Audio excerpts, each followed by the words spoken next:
Welcome to episode 5 of season 6 of Whole Lot of Wolves. I'm Joshua Buckley with co-host Paul LePage. Hello there. On the socials in Baltimore, it's Danny Paletti. Good evening. And welcoming back after a little bit of a hiatus, Mr. Alex Patakis on New York City. Hey, guys. Alrighty. And speaking of Baltimore, we have our good guest, one of our favorite people to talk to when we're doing opposition previews. It is Alan Llanes from the Toon Army Baltimore. How's it going, Alan? Pretty good, man. Thanks for having me. Always a pleasure. I kind of forgotten about it. I'm not that I forget about you guys, but I've been a little busy. I've even stepped back on my own podcast. And when I got the email, I was like, oh, look at that. Yeah, let's get on the mic. It's always a good time with you guys. Thanks for having me. Nice one, Alan. It might be a little early for a relegation battle on Saturday. Well, for Newcastle at least, but it's been 2 draws for you away from home, defeat to Liverpool so far this season. But what's been your early impressions of the team so far? I hate you. We look like one of the best teams in the league at the moment without a damn striker. We have 2 strikers now, so hopefully that changes some things. But yeah, I think we were a little poor with a little bit of a hangover at Leeds, but we were great at Villa. We were great at home against Liverpool. Got a little crazy, Anthony Gordon. But yeah, we look fine. I'm very content with the way we've played. I'm not really nervous about much at the moment. I'm optimistic, which is I'm usually very not optimistic. So yeah, here we go. Change in attitude, I guess, for me. Alan, I thought we were friends. I thought, we didn't have any beef with Newcastle. Just, it's going to be a 1-1 draw. Yeah, everybody leaves happy. We're good. Explain yourself. How can you keep coming after our striker when we told you no? No. Desperation is a stinky cologne, I think is the best way to sum that up. Yeah, I don't know. Not that I think that he's not a talent. I don't think it fit for us, really. I didn't really make any sense. And then once the numbers started climbing, I was like, oh, hell no. So, I'm glad you got to keep him. I'm glad we didn't overspend. Yeah, we were desperate. How you feel about your reign of terror that you unleashed on all the clubs that were under you? Getting all their strikers upset. Now we're going to have to give JSL a new contract, and he's probably going to want to leave it. We were doing just fine. He was nice and happy, Alan. Nice and happy. And it's, blame the league, man. They made it be this way. They could have just let us pay Isak $300K and not penalize us for it, and we'd have been fine. Everybody been hunky dory. Jorgen would have been fine. Wouldn't have been upset. Been having a good time. We'd have been having a good time. Probably have 9 points right now. Nope, that's not how it goes, man. I blame the league, not me, sir. Yeah, blame Richard Masters. That's another interesting question there about blaming the league. Newcastle now backed by the Saudis. How frustrating is it for you guys that you have owners who want to spend money, unlike some teams, and yet you're not allowed to, even though you're in European football? I mean, it just kind of boggles the mind. I think the more frustrating thing, I think I guess most pragmatic, but not Moni Jordies are pragmatic, if I'm being honest. Love them all to death, but I am a pragmatist, and I would say that really it hasn't been that bad. I kind of expected it. I understood going in. Look, just getting taken over was its own hurdle. We were like, sure, put close up the purse strings. That's fine. We'll just do the slow roll. But we've gotten to a point now where we need at least a little breathing room, and we don't have it. Especially seeing things like Elliot Anderson, who we had to sell last summer to Nottingham Forest to get under PSR, getting an England call up, but playing phenomenally. Jordy, local boy, so that one stings. And I think it's forcing us to kind of trickle it down even further. which is upsetting the whole damn league. I think there's a larger conversation, right? We can all have about PSR and the way things are going. That's fine if you want to cap us to some extent, but at least let us put. It's not upsetting Liverpool, that's for sure. Yeah, I mean, yeah, it's not. But at least let us put Aramco on the damn shirt and give ourselves $1 billion, and then just be done with it. We'll be fine. But it's okay. We're gonna slow roll it. It's starting to make me angrier, but I think we're still a really good side. I think we improved tremendously this summer, all things considered. Yeah, so it's okay. I'm okay. We're still optimistic for now. So do you think you're optimistic, but you do have the curse of the relegator? Yeah. Jesus Christ, what a rude nickname. Yeah, I mean, he's not going to see I much. approve. That's fantastic. Yeah, it is really good. I don't know that he's going to see a lot of time. I don't know what's going to happen there. That was kind of random to me. I don't know why we've been buying goalkeepers the way we have. It's just been kind of a fetish for us. I think Eddie Howe's got a thing, a kink, if you want to call it that. But yeah, he'll get some game time. I think he's there purely as backup. I think he trusts Nick Pope. I was surprised he let Dubravka walk a little easily, but I guess kind of not. Yeah, I'm not too worried about that guy. He's just going to be a fly on the wall, I think. And as I say that, Nick Pope will break his arm or some shit, and there we go. So that shake-up in attack, Alan also saw Nick Voldermader come through the door, highly regarded, did well in the under-21 Euros this summer. Kind of hard to know what to expect coming through to this weekend, but how do you see that attack forming, and how does it fit within a bigger element of core members of the squad and the team who are going to start on Saturday, regardless of international demands? I think it's Yoann Wissa is what you're going to get. I think the kid's a talent. He looked a little shaky for leading the line for Germany, but I think that's new for him and kind of a big deal. That's not a little bit of pressure. But I think he's looking at the tape that I've seen. I didn't know much about him prior to getting him, but also I didn't know much about Isak prior to getting him. He looks sort of the same build and in the same vein of Isak. Tall, quick on his feet, good with the ball at his feet. Can kind of work his way around into space. I think he just needs to figure it out a little bit. He's still young. So I think this is another one of those. I think Eddie, over 5 years now, has himself a pretty good pedigree of youngsters he's brought in, and they've sat, some of them, not even youngsters. I mean, Tonali sat for a couple weeks, even into last season, after the suspension was lifted, because he wasn't ready to work him into the side yet. So I think that's what we're going to see more of, is Wissa was going to lead the line, kind of go back to our traditional setup until Nick's ready. I think that's what we're seeing. But who knows? I don't fucking know. No clue, man. Oh, so what are you thinking this week? You always like to do the 1-1 draws.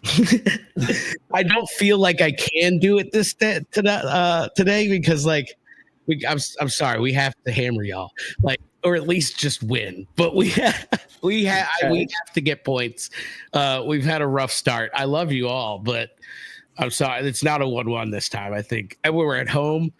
I think we're still pretty pissed off. It's kind of the hornet's nest right now. Yeah, I mean, I'm going 2-1 because we still are Geordies and we fucking suck sometimes. You just guaranteed I'm rooting for Sunderland later this year. That's fair. That's understandable. I figured this much. Now, can we come to an agreement here? We've got a few big name midfielders that are going to be, probably talked about starting in January. Can you leave us the fuck alone? I mean, I would like to. There's nobody. I mean, not that there's nobody there I would have on my squad, but yeah, I don't know that those are the positions we need to really strengthen in. I mean, he's got his 2 strikers. I think, JSL's off the table. You are going to have to pay him though. My bad. So that's our bad, guys. But yeah, no, I think I think you guys are safe. I hope. If it bites me in the ass, don't blame me. Blame Eddie Howe or his nephew or whoever's doing the scouting now. I don't know. No, I'll Bruno go. Guimaraes will come in for one of his countrymen. Yeah, there you go. The Brazilian consortium over there. Don't you dare. Yeah, you stay away from our beautiful. You stay away from your Brazilians. That's fair. We say the same about ours, honestly. So, yeah, man. No, I think you're safe. Hopefully, maybe, unless somebody comes in for Toon Army for a lot of money. Ron Burton. I don't believe you. Fair. Yeah. That's all. Alan, thanks as always. You're one of our favorites. I still remember you on the show. We're gonna get relegated. Then you get bought by a Saudi team, and they're like, "We should kill wolves." We're like, yeah. Nothing like some blood money to get you going. No, we shouldn't kill you because of that. We should kill you because of the situation after the last 3 weeks. And I just because it's contextual. Keep it contextual, man. It's not personal. Oh man, no, I appreciate it, guys. Always a pleasure. Best of luck this season. I think you'll be fine. I hope you'll be fine. We always hope you'll be fine. But there are 3 worse teams than you. I think I've said this to you guys before. And that feels rude, but there are definitely 3 worse teams than you. Thank you for your optimism. Always, man. That's it. Looking up these days. Everybody looking up. Nice. Thanks, Alan. Thanks, guys. Appreciate it. Thanks, Alan. See ya. All right, guys. You heard it from Alan Llanes. He thinks they're gonna try and beat us down. Well, it's gonna be an interesting matchup because we do have a lot of guys coming back from international duty, and Danny will get into that. But what do you think, Paul, the lineup's gonna look like? It's a tricky one, I think, based on Strand Larsen, his fitness level. Obviously, he didn't travel at all for Norway, so there'll be a doubt there. Miles on the clock of those that have traveled, I think that's going to factor into it. We've potentially got some depth, I suppose, after the showing from the previous game off the bench. So is it a case that he goes for it a little more, knowing how well the likes of Lopez showed up versus Manetzi during the last game? I hope that's the case. So I think a lot's got to come down to overall fitness and time that some of the significant players have had elsewhere whilst on international duty. Now, Danny, what kind of performances have we seen so far in international duty? Yeah, this international break is a bit of a weird one. First of all, it's just weird that we had one just 3 weeks into the season, and then also a good number of the teams are playing like one World Cup qualifier and one friendly, or like South Korea were playing just 2 friendlies. Hwang wasn't called up, but again, it was just 2 kind of money-making friendlies in the U.S., and so I'm not sure there's much to look into for a lot of these. But the big thing is that, sometimes the games, just by luck, the games that our players are involved in are sort of spread out. But this time, almost every single one of the ones that's traveled is going to play tomorrow as we talk now, but Tuesday the 9th. And so it really depends on where they are. So the one who could already be back by the time you're listening is Krejci, who wasn't even in the squad for the Czech Republic game today on Monday.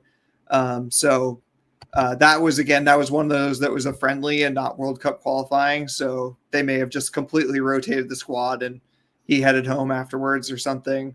And by home, of course, I mean Compton. And then the other ones, like the ones that are happening Tuesday, a lot of the guys in Africa are going to be done, sort of like in the afternoon or the early evening UK time. And so you imagine they can be back at Compton on Wednesday. They probably are doing light training because they've just been on a plane forever, but they're at least back. Whereas the ones who are in the Americas, Arias, Mosquera, Santi Bueno, and John Victor Bellegarde especially are all playing tomorrow night. Like literally Bellegarde doesn't kick off until 10 p.m. my time tomorrow. So like he's not even done till Wednesday morning in the UK. So I think Wednesday's a complete wash for those in the Americas. And then even they might even be on light training on Thursday. So like that's the real bummer is that they don't like they're probably probably restricted to one full training session with the entire team on Friday. But in a way, kind of like alluding to what Paul said, the way that works out for the team is it almost pushes us back to something more familiar. So like unlikely, I would say less likely at least to see Bellegarde in midfield, less likely to see Santi Bueno come in, which he did against Everton. I thought he did okay. But, he's going to have been back, almost 24 hours later than Doc. So if there's ever a time to go with the legs, then Doc, although Doc hasn't had a great time on international duty, Ireland have been struggling. So it might sort of push us back to like the sort of typical team that we expected, at the end of last season. So, Alex, what are you thinking if JSL can't play? You think we see Arokadare start up front, or is it going to be Hwang still? I think that's kind of tough. I mean, I think I'm inclined to initially say Hwang just because Tolu's going to be playing. We assume he's going to be playing another match. We can't say for sure that he has, but we would expect him to be in the lineup. He played in Nigeria's last qualifier, scored a goal that many of us saw make the rounds on Twitter or X. So I think if he's got 2 matches in at the break, he's clearly not at confident very much to be able to train and integrate with the squad. I feel like he would be coming off of the bench. So that being said, I feel like it would probably be Hwang. I see that Jay in the chat asked if we think Jurgen will start. I haven't seen an official update on his fitness yet. I mean, I think as we get closer to the end of this week, we will probably have some type of answer from Vitor once he has press availability. It's been kind of hush as of now, but I think it's probably going to end up being Hwang. As a lover of speed, Alex, how excited are you to see the T'Challa to Arokadare assist? Very excited. Yeah. I hope we get some of that. I do. I saw that already. He clocked the fastest sprint speed through the first 3 match weeks of Premier League action. We saw that stat about the Syria speeds, and then I believe Danny said actually his sprint speed that led that league was like the equivalent to Harvey Barnes, which I think dampened some of the excitement. But it just turns out maybe he didn't need to run all out in what is known to be a little bit more of a plodding league in Italy. So he's got it in the tank. So we could still say that he is a little bit of a cheetah. I'm excited to see that. I actually feel like of the new signings, and I know we've talked about them a couple of times, but I wasn't on last week. I would say I had almost the least amount of excitement for him, but have been the most impressed of all of them so far. So I'm excited to see, and we haven't seen Tolu, so I feel like if we could see that link up, maybe that could be something special for sure. They have the physical attributes. That's all there. So let's just hope we get some end results. Paul, after you saw that tweet about T'Challa's speed, you had to be like, oh, Lord, here's Josh's latest obsession. It was funny because you had all of those rapid bursts of speed, and then I think it was a tweet from Gully at Molyneux Musings about how nothing actually came of any of them apart from one of them who actually got an end of the ball. So the real test for that is to see him make it, burn off an opponent, and then what his final delivery is like. If it happens to lead to an assist, I could be like a rabid convert, but I've got to see it first. Ooh, rabid convert. I like it. All right, guys, let's look at the prediction league here. Surprisingly, none of us got points for the League Cup game against West Ham because we all either thought they would lose or win in penalty kicks, and it went to neither. However, we all got a point with the Everton game because we had no faith in Wolves. So, Danny, we're going to start with you. You're already in the lead with 3 points. What are you thinking against Newcastle? Yeah, I think it's funny. I want to reflexively say it's going to be such a tough game because, we're having a tough time and Newcastle are so strong. But then I think back to that game against Liverpool, and they really, that was a bruising game for them. Anthony Gordon got a red card, obviously. There was the whole Isak drama happening. And I think there were a couple injuries that came out of that as well. So I don't know. There's like part of me that wants to hope for something, but I think I'm going to back Alan's prediction and go with 2-1.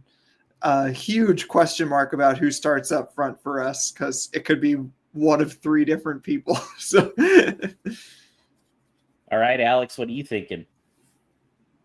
Yeah, my inclination was to go with a Newcastle win as well. I agree with Alan. I just feel like they are better than what their current spot in the table is, and I don't really see that continuing. I guess to not be boring and the same as Danny, I'll just say 3-1. That way maybe one of us can take some type of a step in the actual standings. So 3-1. 3-1 Newcastle. Wow. Okay. Paul? We due a result up there. Like, it's been seasons since we actually got anything from St. James's Park, but I just can't see it, whatsoever. I'm just hoping that by some chance of fate that it's like a reset after this international break and something clicks and we catch a break or a penalty or something just crazy out the ordinary. So with no rhyme or reason, I should probably slap myself in the face as I'm saying this, but I'm going to go for a Wolves 1-0 win. Yeah, Paul. Love it. I love it, but they're not getting a shutout, I'm afraid. But I do have some positive thoughts like yourself. So I don't think they'll win, but I'm going to go with the old 1-1 draw with Arokadari hitting the tying goal in the 83rd minute. Coming off the bench. I'd celebrate that. Yeah, I'd be happy. No Stupid Questions is brought to you by Esfuerzo Wines. Located just north of Santa Barbara, California, Esfuerzo Wines showcases passion and 3 generations of winemaking in every bottle. Whether you're toasting some Vino de Vitor or winding down after a day of work, let Esfuerzo Wines transport you to the heart of wine country with each sip.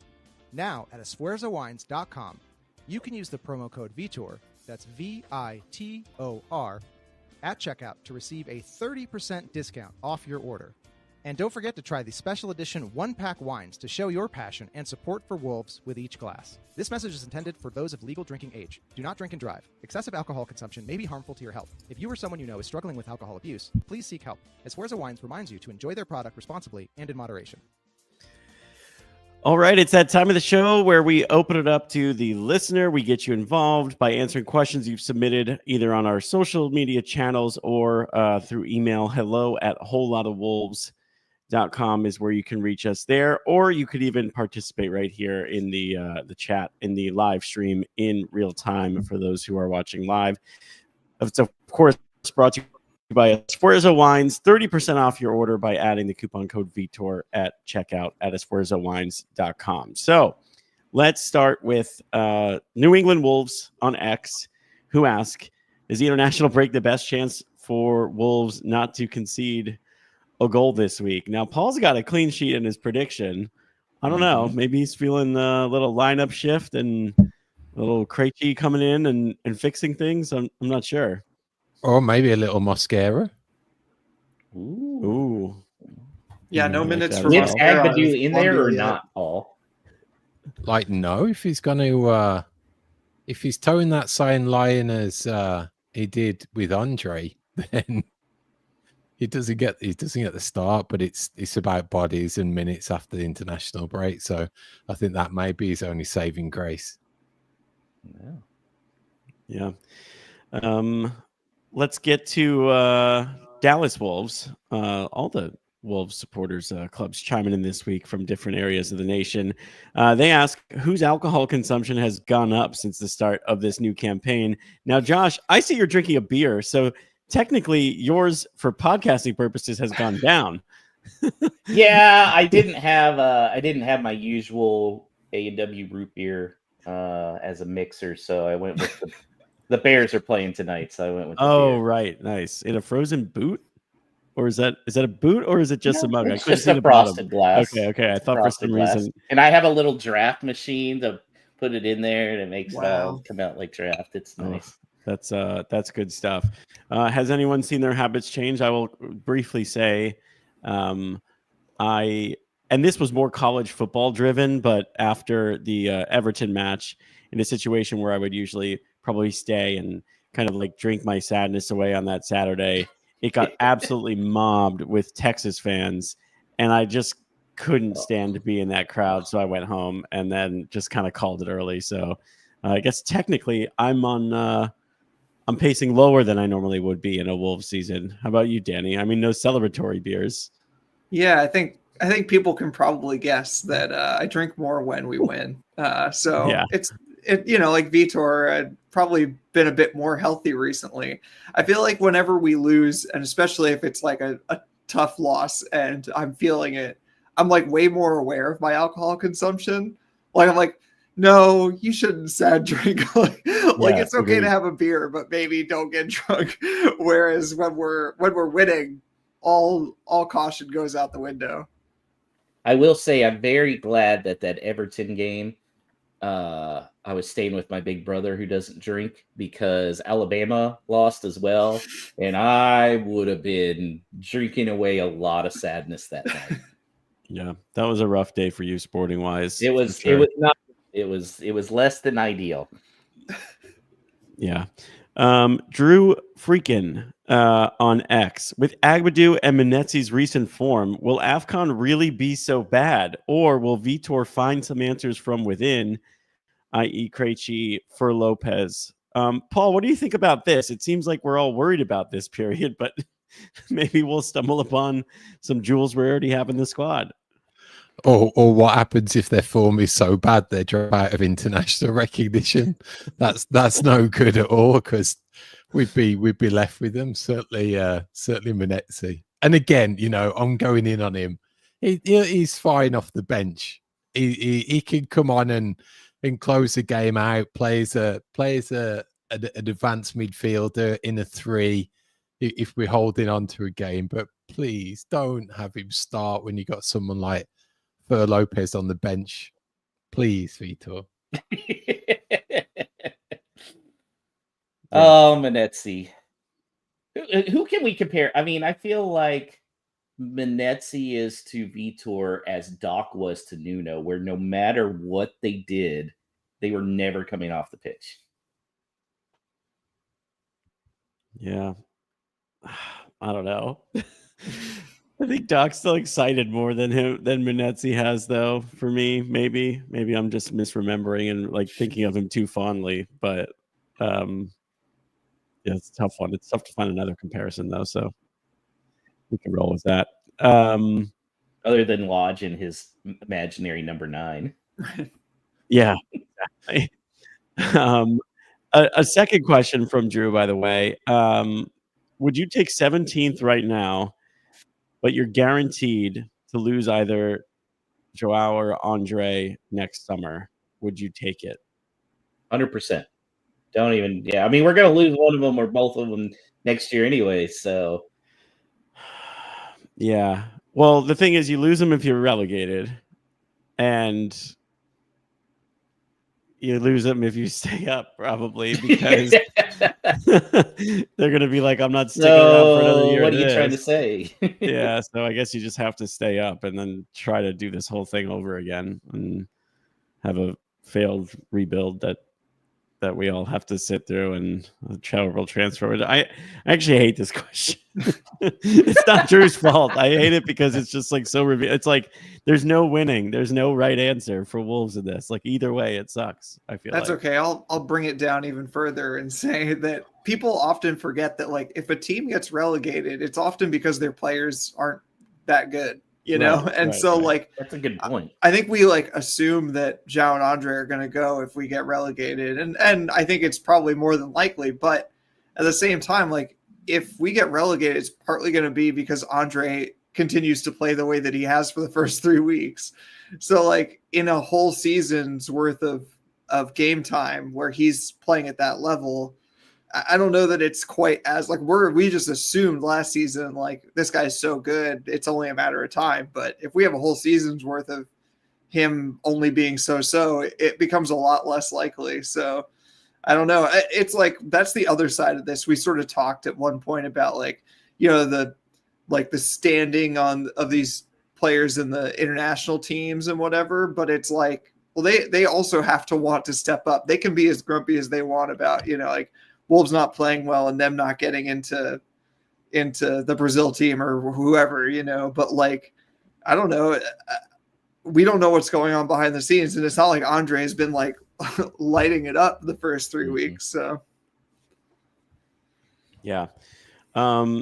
Joey asks in the chat, speaking of Andre, does anyone else feel that the issue with Andre early this season resulted in him leaving in the winter window? No, I don't think so.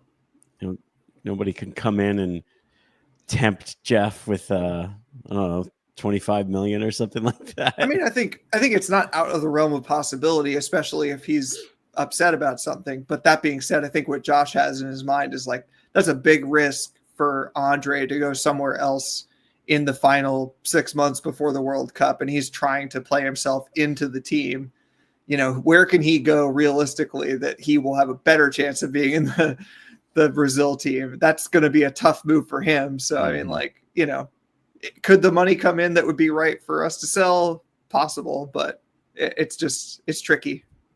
Yeah, this is going to be an interesting winter window because, like Danny said, if you're leaving a club, like you have to know for 100% like you're going to be playing 75, 80 minutes every game when you go. Because some of these where it's like, yeah, you'll come in and be a bench. Like I wouldn't see him going to one of the big six because I don't think. Well, maybe United he'd start, but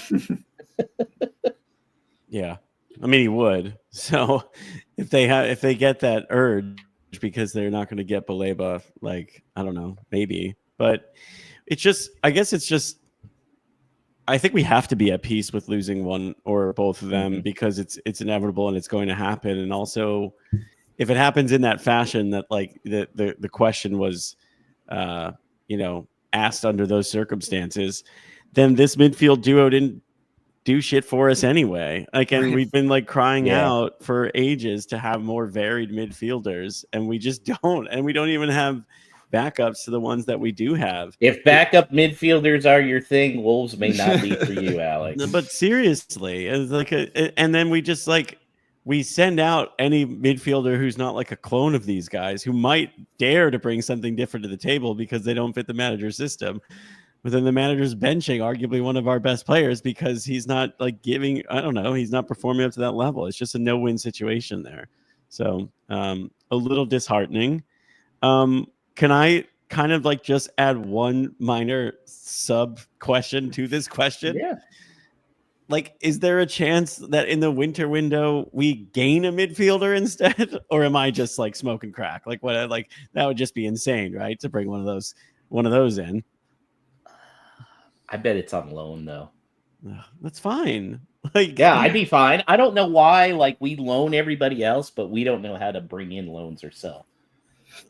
Yeah, I don't get it. It's like they knew that Paul would immediately fall in love with the loan, so immediately they're like, "Nope." Yeah, hard to have a love affair with an option to buy if we don't have options or loans with options built into them. So anyway, Josh, you had something you wanted to ask to wrap up. Yeah, so I went to the Houston Dynamo game on Saturday with my wife and one of her coworkers and a friend. And I looked at my friend because he goes to a lot of the Dynamo games, and I said, "You know what I'm getting after the game?" And he's like, "That damn grilled hot dog from that 10-year-old kid." And that's right. When you're walking outside of the Houston Dynamo Stadium, there is a 10-year-old kid manning a grill. He's got grilled onions, grilled peppers, grilled hot dogs. He had it wrapped in bacon today. Wraps it up. $10 hot dog. Look, a little on the pricey side, but hits the spot. My wife did not believe me that it was going to be a 10-year-old kid till we walked out. I'll post the photo online tonight. But yeah, it was. Anyways, I always get that when I'm leaving the Houston Dynamo game. It's fantastic. So when you are leaving the stadium, what is your food that you're craving every time? And I feel like Paul's going to have a very good Wolverhampton answer. Mine was based on pure repetition after the match of going through a few beers and then a Nando's. Solid. Yeah. Then if you really stayed out, if you saw it all the way through to after closing time, you'd do a Nando's, more beers, and then a curry. But that was a really long night. Yeah. Oh. Yeah. Doubling down. Yeah. Like that. Paul, next time we have to go to a Dynamo game sometime, so you can see the hot dogs from the 10-year-old grill master. Who's always give him a couple extra bucks just for him too, because he's working hard. I feel like I'm like really basic with when I'm at that point and I've had so many drinks and it's been like a long day. I don't have the brain power to think of anything original or cool, so I usually just default to like a McDonald's. And it's so easy to order, and I usually order it on my way home, and then it's like at my door when I arrive on Uber Eats. So it's just like there's no waste of time. It's just like as soon as my last bite is done, I'm like going to bed. Like that's what how is the I go-to end my McDonald's sessions. for you? Oh, I mix it up quite a bit, but typically, I would say there's definitely a Big Mac. Usually just the sandwich, and then I'll just do like 2 sandwiches instead of the fries. And then sometimes if I'm ordering with someone else, also mix in some chicken nuggets. So I would say like it's pretty much like a Big Mac, not the meal, the sandwich, a McChicken, or a 10-piece chicken nugget with it, which is pretty universal. Man, those dollar McChickens hit the spot sometimes. Oh yeah, that's one of the few things that's still pretty well priced at fast food throughout the country, I would say. Joey says pretzel soaks up the beer. I got another one for you. Yesterday was first NFL Sunday of the season for all of us here in the United States. Obviously, that's for those who are really into football. It's a big deal. I knew at about 12:30 when I had like 3 sips of my beer, and it was the first thing that I consumed other than like the 1 glass of water that I drink when I wake up, that I was already going to have quite a day because I started to feel a little abnormal. And I ordered pretzel bites, and I have to say it leveled me out, and it really does. It works, people. So there's a reason beer and pretzel is a thing. Like there's those Germans. The Germans were onto something. They know how to manage football. They know how to build cars. They can do some other things. And the pretzels and beer, it works. I'll be the one who says if they know how to manage football. Yeah. I love Todd gave the most Minnesota answer ever. Fried cheese curds in a pint. Oh, that's yeah. like I could see Minnesota and Wisconsin. That's very obvious. He's just baiting us with that answer. That's like ridiculous that he goes that far into upper Midwest culture. That Man, way. you leave Colorado and look what happened to you, Todd. For me, the food that always like is just associated with sporting events for my early days of going to DC United games is pupusas. And so like now if I'm going to a soccer game, I've gone down to DC. So we're throwing out the idea of I'm walking out of a stadium, because at that point I'm trying to get to my car and get home. But if I were coming back from a game and it were, not 2 a.m. or something, I am definitely calling up the pupusa place near my house. It's just like, for me, it's perfect. Not only does it obviously soak up the beer, there's a bit of cheese, but also it's one of those places where like there's a range of amounts of food. So like there are times where it's like, I haven't eaten dinner and I went to this place and drank 3 beers, and now I'm in trouble. So like I need to actually eat food versus like, okay, I just like had a whole night at this sporting event. I'm just gonna like have a little nibble, have a couple pupusas with the little curtido in there. That's so perfect. And then Fancy. off to sleep. That's way fancier than my grilled hot dog. If you saw the place that's by my house, you wouldn't say it's that fancy. Why didn't you take us there? That's a great question. We should have gone. Yeah. We didn't have that much time. I will say that they've fixed it since, but there used to be a bucket of, I think it was a bucket of Modelo that was priced so that if you got the 5 beer bucket, it was a better deal than if you got the 6 beer bucket. That like the 5 beer was like worked out to like $4 a beer, but the 6 one worked out to $5 a beer. So or like that last beer cost you like $7 or something. They clearly did not do the math right. Someone must have figured it out eventually. Paul, Danny took us to this coffee shop right by where he lived. And I know because your wife's Hispanic, you'll appreciate this. They had a horchata coffee, which was stupendous. Yeah. Horchata iced latte. One of the best things I've ever had. It's so good. Yeah, I can confirm it was one of the best coffee drinks I've ever had. It was fantastic. Let's as much as I love talking about food instead of Wolves, especially this season so far, let's wrap with this, which is Wolves adjacent. You knew it was gonna come around. Nuno Espirito Santo was relieved of his duties. It was not his choice today by Nottingham Forest. And Drew from Pittsburgh asks in the chat here on the live stream our thoughts on the sacking. And I'm sure many people might be asking because who knows who might have a vacancy soon. Paul, what do you think? Wait. Just to clarify, I want to point out that they put out a tweet about Nottingham Forest did at 12:15 a.m. UK time. So they already don't necessarily think that it's going to be very popular. And I just want to read It's a news dump. The wording of the person. Nottingham Forest Football Club confirms that following recent circumstances, Nuno Espirito Santo has today been relieved of his duties as head coach. The recent circumstances phrasing is so good. I mean, you're giving them a lot of credit thinking that they released it late so that it could get like buried in the news cycle. And it wasn't just a decision that Marinakis made at like 11 p.m. after like a few bottles of Ouzo or something like that. But no, you probably are right. I mean, we all knew this was coming. I don't know what to make of this. It's a super weird one with Team in Europe. What do you think, Paul? Like, there's part of me that is like, Marinakis is an absolute psychopath, but he has ambition. Yeah. Like, is that a decent trade-off? But you never go back, do you? Really?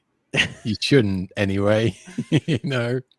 But even with that, Nuno's probably thinking, I've worked for Jeff Shee, Daniel Levy, Marinakis.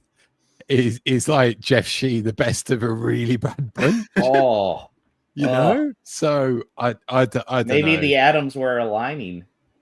But like he was linked at another time, wasn't he? There was definitely some speculation that we'd had him lined up potentially. I just can't remember when it was. He was still in Saudi, I think. So was that? I can't even think when it was. Was it after Lopetegui before? No, Lopetegui went straight into O'Neill. So I don't know, but my gut tells me to enjoy what it was, and there's no return. But there's just that he'll always be on the horizon. I just hope that he quickly gets a decent job elsewhere in Europe, so we haven't got to worry about it. I tell you what, I would take him coaching the U.S. men's national team. That. Yeah. wow. 100%. He'd get those guys in line. Yeah, there's about 0% chance. Even if we didn't already have Pochettino, there's like, even if it was still BJ Callahan or like fucking Jay Berhalter or some bullshit, like there's no way he's like, I don't know, US soccer, we could do a whole extra hour on this, but it's like they needed that star power, so that's what they went with. And Nuno, I think his stock is extremely high, but he doesn't really have that star power. I do think he'd fit in well at a national team, though, because it seems what kind of works against him is his day-to-day personality starts to wear. So with a national team, if you're going to be hard on him for like, a couple weeks here and there, I think that might be better received than him coaching a club. Just my opinion. Yeah. I am curious if Vitor were to not make it through this season, and you had two options. One was going back with Nuno, and the other was another Portuguese who said he does want to coach in the Premier League again, who was recently fired from his job in Turkey, who is looking for a job, who might just be too explosive to get the Forest job. Who would you choose? Mourinho or Nuno to come in and take this over before our January spending spree when we're rock bottom of the table? Nuno, 100%. Mourinho, oh, that would be. Can you imagine him and Jeff Shee? I've always kind of wanted to see it just because it'll be a hilarious dumpster fire, but yeah, it'd have to be Nuno. But I think that, like, for similar reasons, just like not going to happen. There were rumors that his relationship with Jeff Shee had gone south near the end of his time at Wolves, and we obviously don't know the details of that. And I think in our current moment, we're more likely to side with Nuno than Jeff Shee. But still, it's like it would have to be pretty extraordinary circumstances for Jeff Shee to go back to an ex, in that scenario. I think what would have to happen is like fan sentiment against Jeff Shee in particular would have to be at like such a low that it's like this would be kind of an easy win, where it's like, no, it's okay. I'll show them that, like, I'll bring back the beloved coach or whatever. But yeah, I don't see either being particularly likely. Yeah, it's going to be interesting. I don't know. I hope we're not in the conversation of the manager carousel. However, it feels like we could be heading there. And it's crazy that this thing is kicking off already on September 8th. With Forest who are in Europe. It's just mad. So there's going to be some crazy stuff and some crazy movement. That's going to do it for No Stupid Questions. Thanks to our friends at Esfuerzo Wines, esfuerzowines.com. Use the promo code Vitor. That's where you will get a 30% discount off of your order. And thanks to all of you, the listeners who chimed in with your questions, either on our Whole Lot of Wolves social accounts or here live in the chat on the live stream. Appreciate it. Brings our preview show to an end for this week. So thanks to Danny on the socials, Alex producing, and you, our wonderful audience, because this exists for you. You'd be doing us a huge favor than helping to grow a Whole Lot of Wolves by giving us a 5-star review wherever you catch your podcasts, along with subscribing to the Whole Lot of Wolves YouTube channel and liking our content on there. If you remember back a few weeks ago in the summer special series, we had the author Jake Perry on to talk about his new book, Knights in Gold Satin, and that was actually released today. So try and support Jake. It's going to be an immensely entertaining read about Wolves' history back when we were the kings of the world. So it's available on Amazon internationally, so you can pick up a copy and get it sent over here. So we're going to be back this time next week, reviewing everything what happens in that Newcastle game, and then preview an important home clash against dirty Leeds. So if you're going to be enjoying a nice Tolo tea this week, put that pinky up in the air and tell everybody up the mighty Wolves.